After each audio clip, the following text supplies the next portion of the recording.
मंडळी नमस्कार. आज आपण हम्पीतील प्रसिद्ध कडलेकाळू गणेश मंदिराला भेट देणार आहोत आणि त्यातील थोडीशी माहिती समजून घेणार आहोत. कडलेकाळू म्हणजे हरभरा. या गणेश मूर्तीचे पोट हरभऱ्यासारखे गोल आणि भरदार दिसते, म्हणून या मूर्तीला कडलेकाळू गणेश असे नाव पडलं. ही भव्य मूर्ती सुमारे 4.5 मीटर म्हणजे जवळजवळ 15 फूट उंच असून ती एका अखंड दगडातून कोरलेली आहे.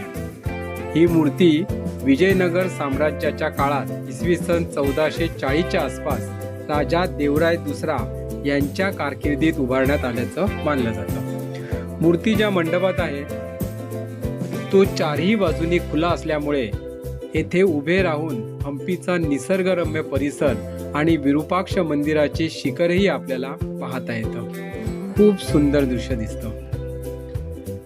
या गणेश मूर्तीचे आणखीन एक वैशिष्ट्य म्हणजे मूर्तीच्या मागील बाजूस माता पार्वती गणेशाला मिठी मारून बसल्याचा सुंदर आकार कोरलेला आहे.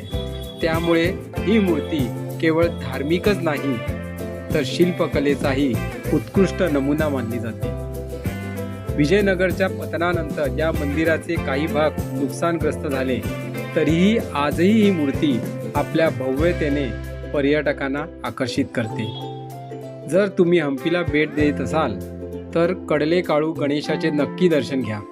इतिहास, वास्तुकला आणि अध्यात्म यांचा सुंदर संगम अनुभवायचा असेल तर हे ठिकाण नक्कीच पाहण्यासारखं आहे.